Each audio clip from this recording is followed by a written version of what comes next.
All right, so in this video, we're going to talk about choosing and configuring your EMR. You're going to need an EMR system no matter what model you're using. If you're going to be seeing patients, you're going to be charting on them, you're going to need to do intake forms. And so we're going to be talking about that a bit in this one. So the agenda for today, we're going to go over what an EMR actually does, how to choose the right EMR, what must be configured before launch, and then also how to avoid overbuilding early. So share the course. Let's help more NPs and RNs build freedom through ownership. If you send out your invite link to them, you will receive a 40% commission on anything that they purchase with us in the future. Also, warning here, this is the most important video in the entire course. If you're going to be launching your wellness clinic, you're going to need an EMR. You're going to want to understand all of the things that we're going to be going through this video before you choose one. Also, pro tip here, watch the video at 1.75x speed. That will help you get through the video faster. And then also, it'll help you start launching quicker. So be sure to do that. And then also, let's get into the overview. Your EMR is the system that runs your clinic operations, okay? It supports scheduling, charting, documentation, and payments.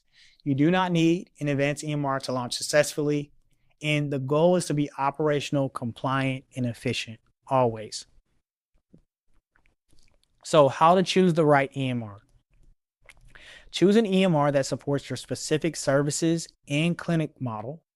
Make sure it can handle in-person and telehealth visits if needed. Ensure it has scheduling, booking, payment, a light CRM, and reporting capabilities. And then avoid systems built for hospitals or large insurance-heavy practices. And then lastly, pick something that is easy to configure and scale later.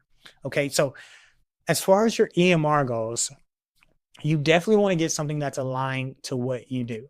And you don't want to go after these super sophisticated EMR systems if you don't have to. You want to have some reason behind why you're choosing something like that. If you have been working in the inpatient setting, especially, you're going to likely have been using things like Epic or Cerner or things like that, and you don't need an EMR to that level. For one, those are extremely expensive, and they're just not congruent with what happens in a wellness clinic. But even if you've been working outpatient, but you've been in a large outpatient organization, they still are likely using an EMR that you may not need at this stage because they are later down the road. So you want to think about exactly what you're doing. You may not be taking insurance, so you may not need a platform that allows for insurance or at least is very sophisticated around insurance. And so that's what I mean by choose an EMR that supports your specific services in your clinic model. If you're going to be doing telehealth, right, your model may require you to have a certain type of EMR, or just that there is a better EMR for telehealth-like reasons, even though there are others that are for in-person and they have telehealth abilities, but it doesn't necessarily work as well with telehealth. So again, you want to discern what's going to be the best for you. Now, I would still make sure to have an EMR that can do both in-person and telehealth, no matter if you're in an in-person clinic or not, or even if you're starting telehealth, but know that in the future you may set up your own brick and mortar space because that allows for you to stay in the same system even as you're growing. And that's obviously going to make life easier and less complicated for you, where you don't have to transition if you don't have to. For instance, when we first started, we didn't do any type of telehealth visit. It was all in person, but now we do telehealth as well. And so our EMR system allows for us to do that. So we didn't have to make some huge switch, and we are able to still pay the same costs that we were paying before, that we've always continued to plan for. So I would get both if you can, but in any case that you can't, I completely understand if for other reasons that EMR system is going to work really well for you. Now, I would ensure that you have scheduling, booking, payment, a light CRM. I'll get to what that is here in a second, and reporting capabilities in your EMR. That's because those are available to you. So the more you can have one place to do all these things, the better it's going to be for you. You're not having to switch between systems. You can train on one system when you start hiring staff, and then everything kind of has some congruency. And so that is definitely needed. And so as far as booking goes, you want somewhere where people can book, get to your services, and schedule on your side so you can see them. Because if you're using a different system to schedule than you are to do other things, you're always having to jump into the other one. And what if you forget and then you have a telehealth visit and you forgot to log on to the telehealth appointment? You want that all right in front of you and easily to access, so it makes it a lot easier and efficient to keep up with things. Now, what do I mean by a light CRM? What I mean is you want an EMR that's at least going to tell people that their visit is coming up. You send out text reminders regarding that, and even potentially send messages back and forth with the patient. Now, you don't need it to do some hardcore CRM stuff, which we'll talk about on a future video, but at least some light CRM should be happening there, because a lot of times these EMRs don't always talk to CRM systems because of HIPAA related reasons. Also, reporting capabilities are going to be useful, especially when at the end of the month or where you're doing week to week, you're kind of looking to, financial related KPIs and things like that, and the financial health of your business. A lot of that stuff is going to live in your EMR, especially if you have a payment system that is integrated with it. So it's very easy to pull those reports out and do your end of the month finances. But even then, you may be reporting on things like charts, having those charts reviewed. And so if you're able to pull reports, that'll always make your life easier. You want to avoid systems, like I said, built for large hospitals, because they're usually cumbersome. They usually have way more than you need, and they usually cost a lot. So I would definitely look into cloud-based EMRs that are going to be way more lightweight. You can log into them literally from any type of device, and that just makes things easy as well. And if you pick something that's super easy to configure, you can get it set up faster, and then you can also launch faster because of that. So what you must configure before seeing patients. So you want to set up services so patients can book the correct visit type online. That's just about step one, because if you have these booking buttons on your website, but they can't book with you, and that's not integrated into your EMR, that's just going to create a lot more friction than you already have. And so you definitely want to prevent that. But if you can have it be integrated and you can get those set up immediately, then people can start booking with you quicker, and it just makes life way easier. You want to ensure services are clearly labeled for in-person or telehealth visits. So if you are going to be doing both, you definitely want to speak to the fact that you do both. You want to make sure inside of the system itself, when they go to schedule or book an appointment, they can differentiate from that. And then also, if you're only doing telehealth or if you're only doing mobile, you want to make that very clear, even in the scheduling system that is attached to your EMR, that, hey, this is a telehealth visit and this is exactly how you go about getting on this visit. You're going to get an email. In that email, you want to click the telehealth link. All those types of things are going to be very important. And same with the mobile clinic, right? You want to let people know, hey, this is the appointment. It's a mobile. We travel this far. It takes this much time to get to you. You need to fill out this intake form before we arrive. All those types of things you want to make sure are outlined and clearly labeled. You want to set up your payment system so patients can pay at booking or check-in. So this is completely up to you. Obviously, this can also be model specific. In the case of a telehealth clinic or a mobile clinic, you want to at least have people's cards on file if you can. So once you have that visit, if something comes up, you can easily bill them after the call. You're not having to sit there and ask them for their information and put that in while you're away, either in their home or on this call. And that makes you be a lot more efficient. And even in the case of where you're in a brick and mortar spot, you may prefer to have people's cards on file. It does make visits go a lot faster. You don't have to worry about taking payment at the front desk. At the end of the visit, you can just bill them out inside of the room.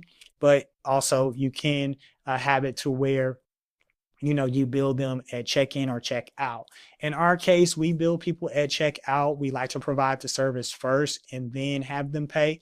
The reason that we do that is because that allows you to provide additional services to them. If you're sitting there, you're talking to them, you may be giving them an IV right now, but then they tell you, hey, can we add this? Oh, I see you do that. Oh, I read your menu. You do that too. And so now, instead of you having to bill them twice, now you can add those to their current session and then bill them out at the end. Now, granted, we were very scared to do this. We were always thinking like, okay, what if we give someone an IV and then they just walk out and they don't pay us, or we try to push their card through and it gets declined. But honestly, that rarely happens, and if it does, like, people are very nice and do whatever they can to get us paid.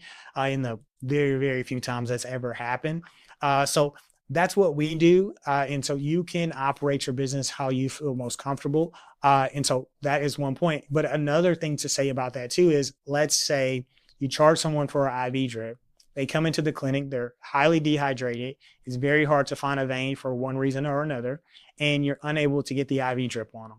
Well, if you charge them at the beginning of the appointment, now you have to issue a refund, and your payment servicing company does not like when you do that. And the more refunds you do can actually get you in trouble and also get you banned or push off of your payment operator. And so again, that's another reason a lot of times to at least check them out and have them pay at the end of the appointment than before. But again, just presenting these things to you so you know.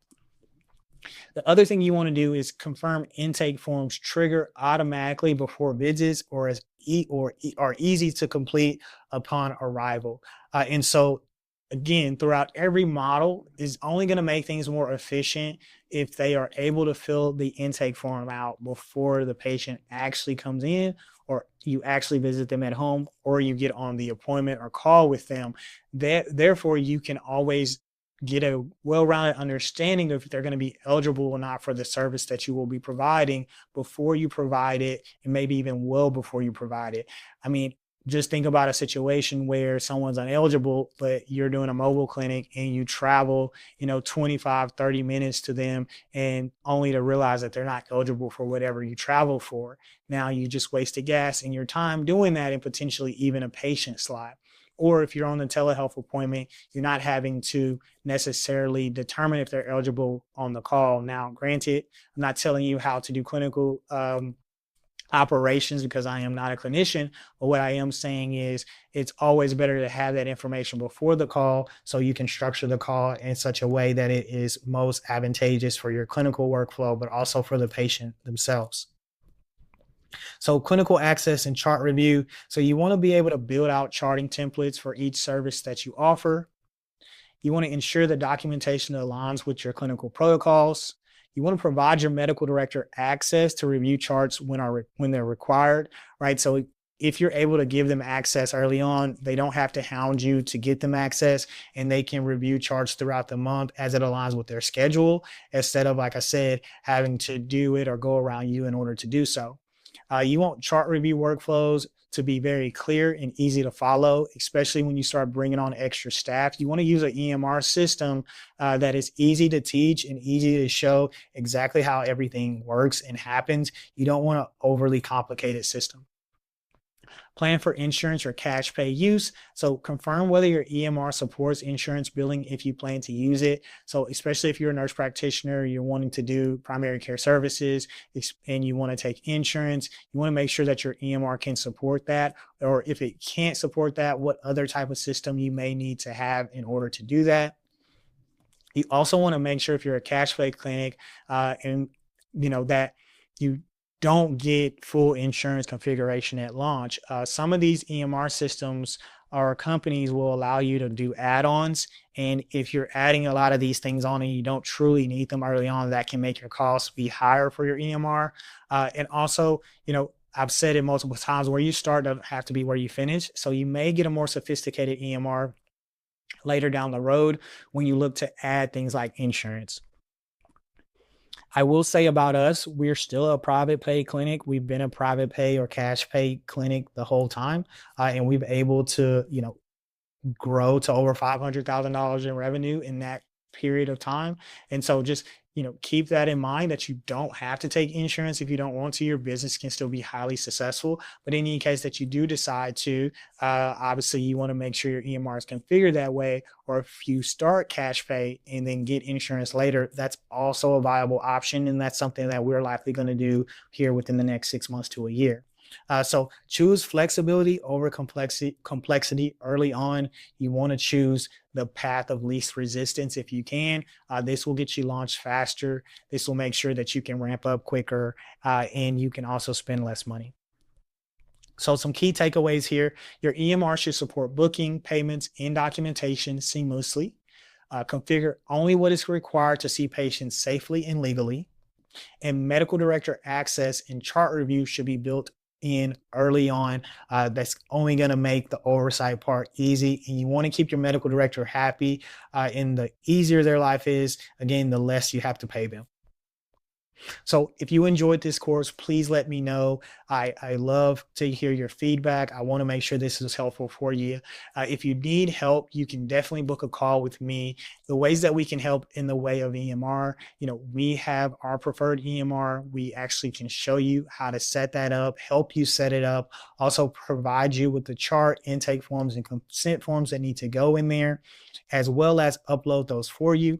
And so if you want to launch a lot faster and avoid a lot of costly mistakes, please book a call with us. We'd love to talk with you. We help with entity setup, compliance, medical director matching, legal and clinical documents, EMRs, marketing, and so much more. On that call, I just want to get a sense of where you are now, where you're trying to go. And then if we can help you, I will let you know exactly how we do so. And then if not, I will at least give you some practical steps that you can take right away to continue moving forward with launching your clinic. So I would love to talk with you. Book a call with me. But if not, I'll see you on the next video.